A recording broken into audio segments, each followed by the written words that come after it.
Hello mga kapalaboy! Welcome back to my video. On this video, ipapakita ko sa inyo itong 2025 natin na Montero Black Series na Rally Art Edition.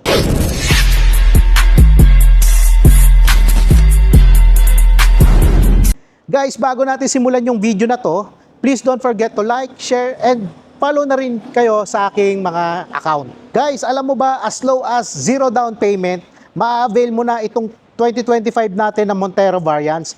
Pero itong ipapakita ko sa inyong variant ng Montero, ito po yung limited edition natin. Isa po siyang 2025 Montero Black Series na Rally Art Edition. At ang kanyang SRP, nag-i-start siya ng 2,277,000.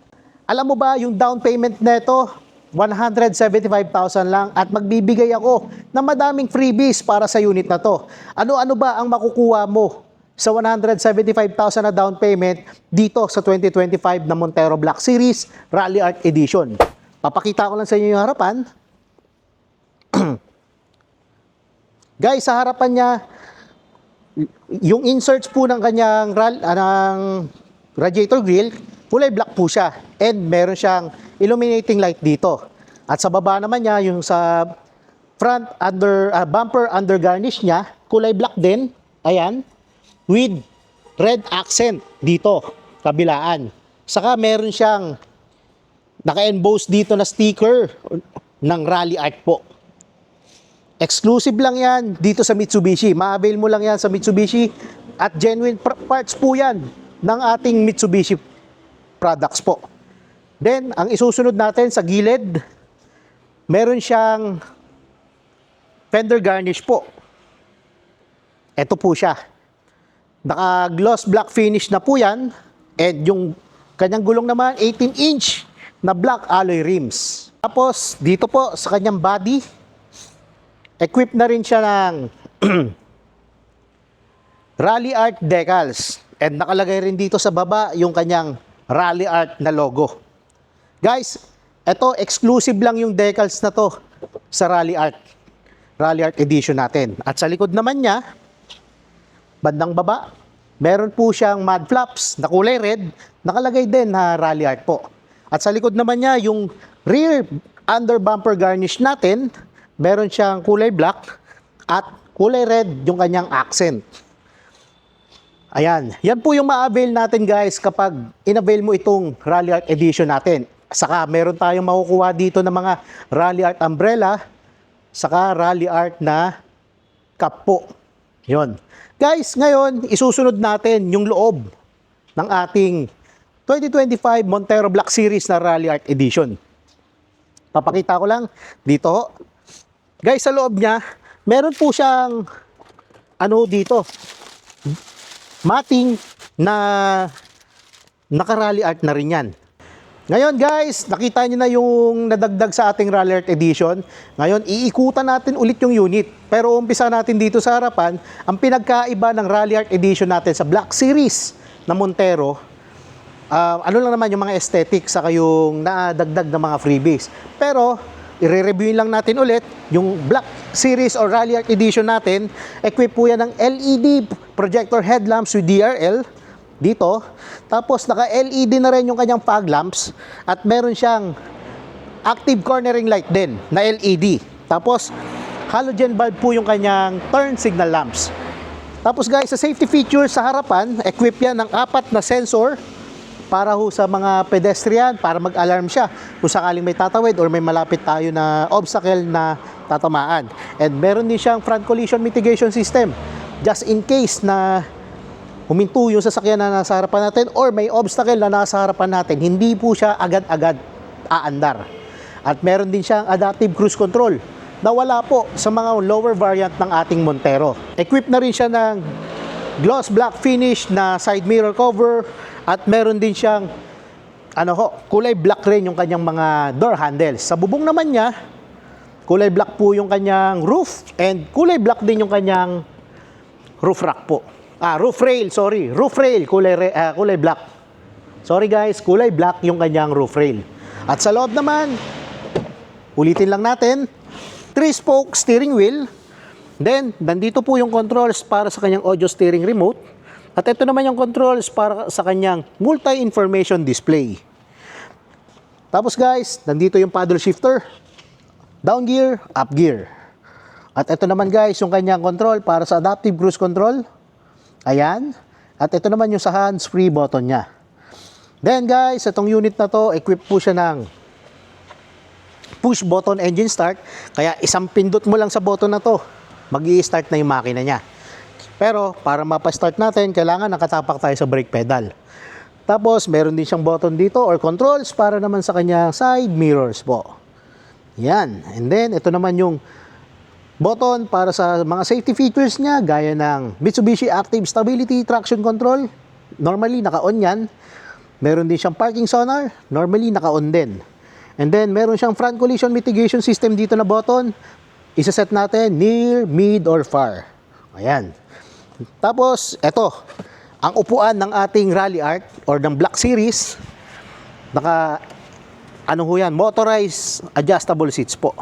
Kaya pipindutin na lang natin to para ma-adjust natin. Hindi nyo na kailangan gamitan ng lever para mag-usog or mag-atras ng upuan. Sa steering wheel pala niya, ang dali lang umakyat dito guys.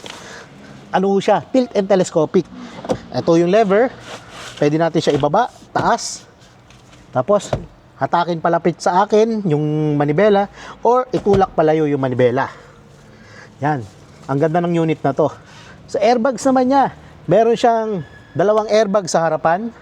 Tapos, meron siyang curtain airbags. Tapos, meron siyang side airbags. Nakalagay dito sa ating gilid ng upuan. Tapos guys, yung unit na to, equipped po siya ng 8-speed automatic transmission with Sportronic mode. Sa aircon controls naman natin, hindi ko na kasi masyadong ipapakita. Equipped po siya ng dual zone auto climate control with Nano X technology.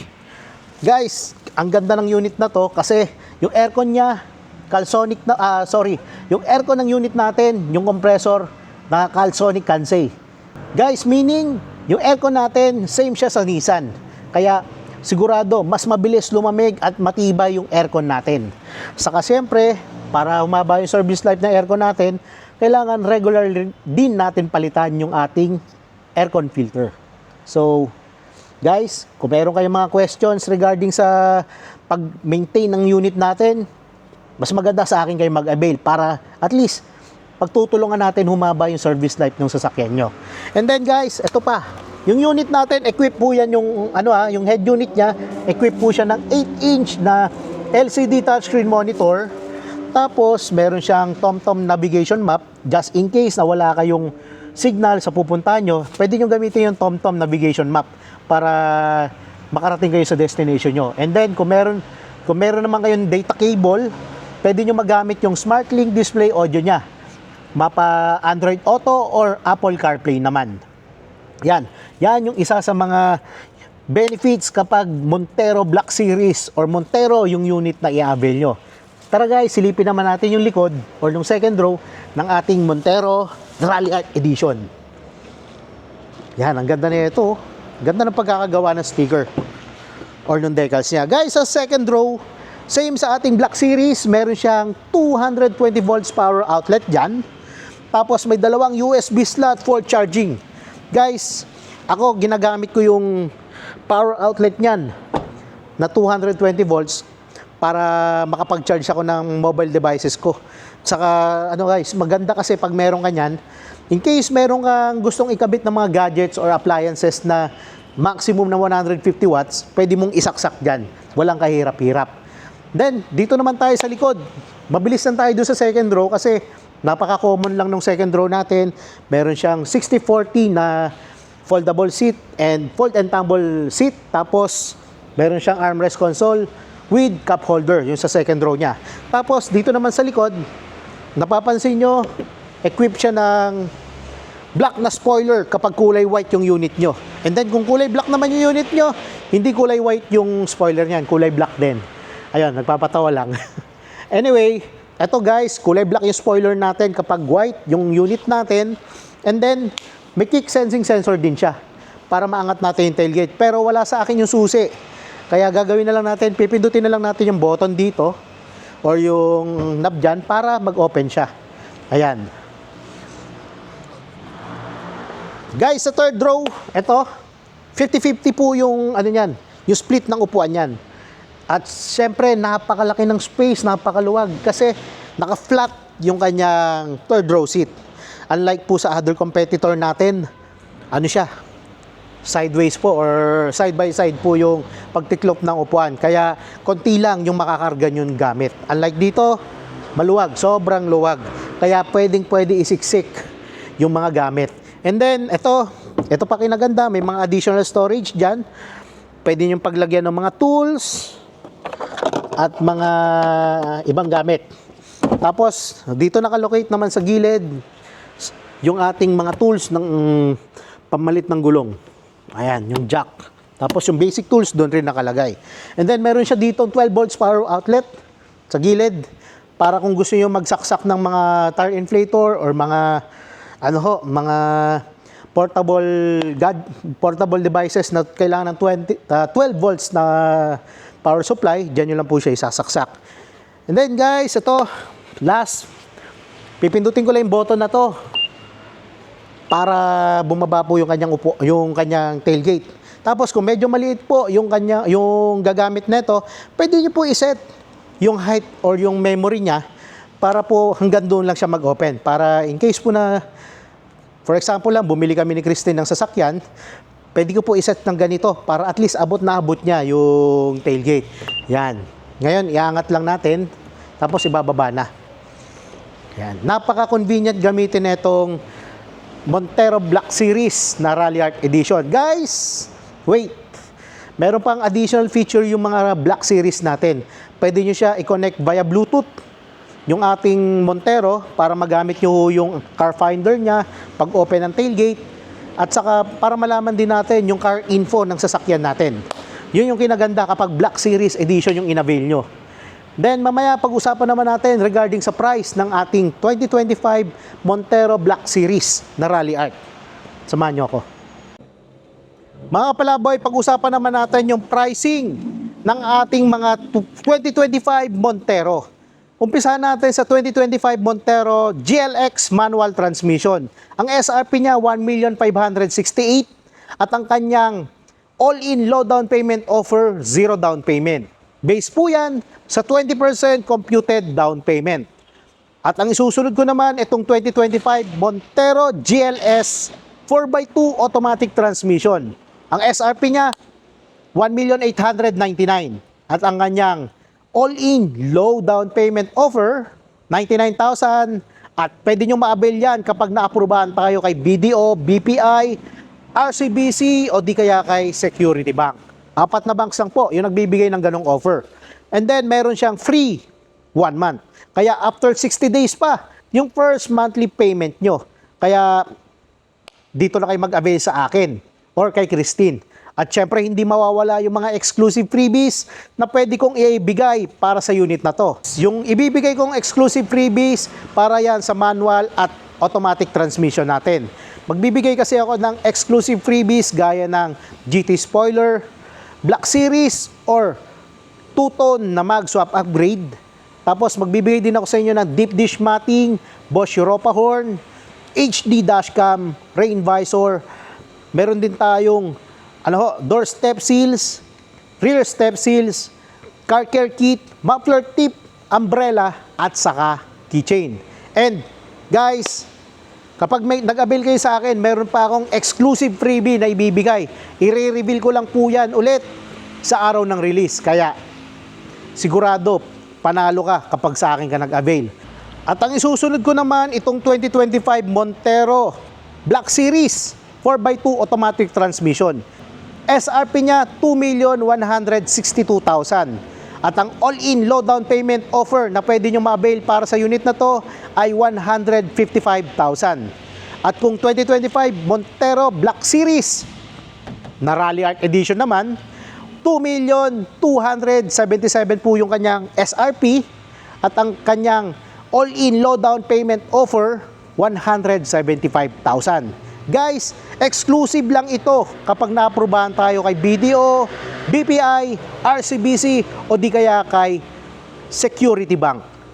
at ang kanyang exclusive freebies para sa dalawang variant ng Black Series ay Ralliart skid plate, deep dish matting, Bosch Europa horn. Magbibigay din ako sa inyo ng Montero garnish para gagawin nating all black finish yung unit natin.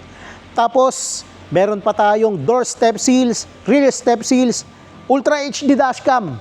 Magbibigay tayo dito para mas malinaw yung marirecord nating video habang nagdadrive tayo. And then, magbibigay din ako sa inyo ng rain visor, hood emblem, car care kit, muffler tip, dalawang umbrella, at saka dalawang keychain. And guys, kung gusto niyo ng additional freebies or ng discount, mapag-uusapan naman natin yan.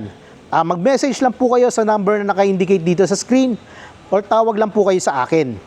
O di kaya, mag-message lang din kayo sa aking social media account para at least kung nasa abroad kayo, mapadali po yung yung exchange ng conversation natin para at least updated din kayo sa other offer natin. Guys, yung binanggit kong offer sa inyo, ano lang po yan exclusive lang yan for March 2025. Inuulit ko, hanggang March 31, 2025 lang po yung offer na to. Maaari po kasing magbago yung offer natin every month. Kaya yung natin dito, price may subject to change without prior notice. Ito pa, kung outside Metro Manila yung residential address nyo, meron tayong additional bank out of town charge na babayaran. One-time payment lang po yan. Idadagdag yan sa total down payment natin kapag inavail nyo yung unit na to. One-time payment at saka mas mura pa rin naman kami compare po sa provincial dealer. Kaya ano pang inaantay nyo? Tawag na kayo sa number na naka-indicate dito sa screen. At sana kayo naman yung maging next Mitsubishi client ko. Kita-kits!